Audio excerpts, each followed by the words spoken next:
गर्मी की दोपहर थी। छोटे से कस्बे सिवनीपुर की गलियों में हवा भी जैसे थम सी गई थी। मिट्टी की महक और दूर से आती मंदिर की घंटियों की आवाज उस सन्नाटे में जान डाल रही थी। उसी कच्ची सड़क पर एक साइकिल धीरे धीरे चलती दिखी। साइकिल पर बैठी थी रेखा, नीले दुपट्टे में लिपटी, चेहरे पर पसीने की चमक और आंखों में मासूमियत की चमक। वो गांव की स्कूल टीचर बनने की तैयारी कर रही थी। सामने आम के पेड़ के नीचे एक लड़का खड़ा था, आर्यन।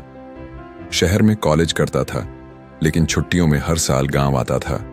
चेहरे पर हल्की मुस्कान, आंखों में शरारत और हाथ में पानी की बोतल लिए वो हर दिन रेखा के उसी रास्ते का इंतजार करता। जब रेखा साइकिल पास से गुजरी, आर्यन बोला, हर दिन तुम इस रास्ते से जाती हो, लगता है रास्ता भी अब तेरा दीवाना हो गया है। रेखा ने साइकिल रोक दी, भौहें चढ़ाईं और बोली, आपको कुछ काम नहीं है क्या? आर्यन मुस्कुराया, काम तो बहुत है, पर वक्त किसी खास के लिए निकालना भी जरूरी होता है। रेखा का चेहरा लाल हो गया। उसने साइकिल तेजी से चला दी। उसी पल से दोनों की कहानी शुरू हो गई, बिना कहे, बिना जताए, लेकिन दिल के अंदर गहराई से उतर गई। अगले कुछ दिनों में आर्यन को रेखा की आदत सी हो गई। वो जानबूझकर उसी समय बाजार जाता जब रेखा स्कूल से लौटती। कभी हेलो कह देता, कभी किताबें गिरा देता ताकि रेखा रोककर मदद करे। रेखा भी अब उसे नजरअंदाज नहीं कर पाती थी। उसकी मुस्कान में कुछ ऐसा था जो दिल छू लेता था। एक दिन लाइब्रेरी में मुलाकात हुई। रेखा वहीं बैठी किताब पढ़ रही थी। आर्यन अंदर आया और बोला, इतनी शांति में बस तुम्हारी किताबें ही बोलती हैं। रेखा ने हल्की मुस्कान के साथ कहा, पढ़ाई में ध्यान लगाओ, बातों में नहीं। आर्यन बोला, अगर बातों में तुम हो तो पढ़ाई कौन करेगा? दोनों हंस पड़े। धीरे धीरे ये लाइब्रेरी उनके मिलने की जगह बन गई। कभी किताबों की बातें, कभी सपनों की। रेखा बताती कि उसे बच्चों को पढ़ाना है, गांव के बच्चों का भविष्य बनाना है। आर्यन कहता, मैं इंजीनियर बनकर तेरे सपनों को हकीकत दूंगा। दिन बीतते गए और प्यार गहराता गया। मंदिर की सीढ़ियां, खेतों की मेढ़ें, पनघट का रास्ता, सब उनके गवाह बन गए। रेखा जब साइकिल पर जाती तो आर्यन साइकिल के पीछे चलता और कहता, एक दिन ये रास्ता तुम्हें मेरे घर तक ले जाएगा। रेखा मुस्कुरा देती, पहले घर वालों की हां तो ले आओ। लेकिन जैसा हर कहानी में होता है, किस्मत को कुछ और मंजूर था।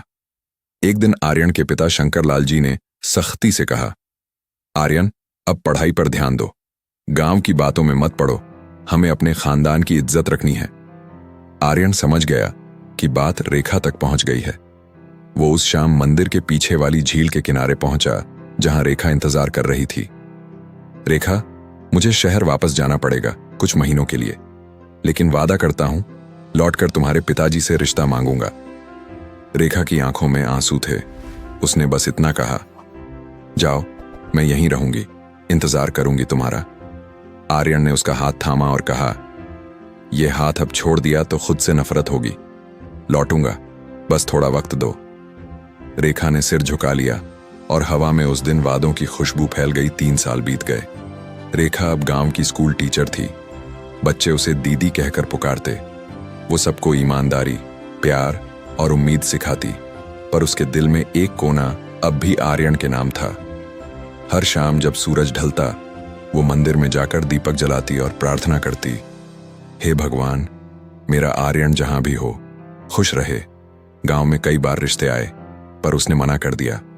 लोग कहते, रेखा अब भी उस शहर वाले लड़के की दीवानी है। वो बस मुस्कुरा देती। प्यार इंतजार से नहीं डरता। एक दिन अचानक गांव में सफेद कार आकर रुकी। सब लोग देखने लगे। दरवाजा खुला और आर्यन बाहर आया। चेहरे पर वही मुस्कान, पर आंखों में थोड़ी परिपक्वता थी। वो सीधे स्कूल पहुंचा जहां रेखा बच्चों को पढ़ा रही थी। रेखा ने नजर उठाई तो सामने आर्यन था। दोनों कुछ पल तक एक दूसरे को देखते रहे। फिर आर्यन बोला, 3 साल लग गए, पर वादा निभाने आया हूं। रेखा की आंखों से आंसू गिर पड़े। मुझे पता था तुम जरूर लौटोगे, उसने कहा। आर्यन ने कहा, अब कभी नहीं जाऊंगा। इस बार सिर्फ तुम्हें नहीं, तुम्हारे सपनों को भी अपनाने आया हूं। लेकिन कहानी यहीं आसान नहीं थी। जब आर्यन के पिता शंकरलाल जी गांव आए तो उन्होंने साफ कहा, हमारे परिवार की मर्यादा, हमें बड़ा घर चाहिए, मास्टरनी बहू नहीं। रेखा के पिता ने सिर झुका लिया। हम तो छोटे लोग हैं साहब, पर बेटी का दिल बड़ा है। आर्यन ने दृढ़ता से कहा, पापा, अगर अमीरी दिल की होती तो रेखा सबसे अमीर होती। मैं उससे शादी जरूर करूंगा, चाहे मंजूरी मिले या नहीं। वातावरण शांत हो गया। कुछ देर की खामोशी के बाद शंकरलाल जी की आंखें नम हो गईं। उन्होंने बेटे के कंधे पर हाथ रखा और कहा, जा बेटा, अगर तेरे प्यार में इतनी सच्चाई है तो ये घर भी तेरे साथ है। फिर वो दिन आया जिसका रेखा ने 3 साल इंतजार किया था। मंदिर सजाया गया। फूलों की खुशबू से सारा गांव महक उठा। रेखा लाल जोड़े में, आर्यन क्रीम शेरवानी में। वो पेड़ जिसके नीचे पहली बार मुलाकात हुई थी, वहीं पर मंडप बना। आर्यन ने उसकी मांग में सिंदूर भरते हुए कहा, अब जिंदगी भी तेरे नाम से शुरू होगी, तेरे नाम से जिंदगी। रेखा की आंखों से आंसू बह निकले, खुशी के आंसू। शादी के बाद दोनों ने मिलकर गांव में एक स्कूल खोला, सपनों का संसार, जहां गरीब बच्चों को मुफ्त में पढ़ाया जाता था।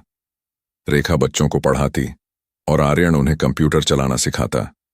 धीरे धीरे स्कूल पूरे जिले में मशहूर हो गया। हर शाम दोनों स्कूल की छत पर बैठते, चाय की प्याली हाथ में और आसमान की तरफ देखते हुए वही पुरानी बातें करते। याद है वो दिन जब तू साइकिल रोककर मुझसे नाराज हुई थी? रेखा हंसते हुए कहती, हाँ, और उसी दिन तूने दिल चुरा लिया था। आर्यन मुस्कुराता, अगर तूने साइकिल थोड़ा और तेज चलाई होती तो शायद हम आज यहां न होते। रेखा सिर उसके कंधे पर रख देती। अब तो जहां तू है वहीं मेरा घर है, तेरे नाम से जिंदगी। और यूं सिवनीपुर का वो छोटा सा गांव एक बड़ी प्रेम कहानी का गवाह बन गया, जहां न शानो शौकत थी, न पैसे की चमक, बस 2 दिल थे, सच्चे, पवित्र और एक दूसरे के लिए बने हुए। हर किसी ने कहा, ये प्यार नहीं, ये तो इबादत है।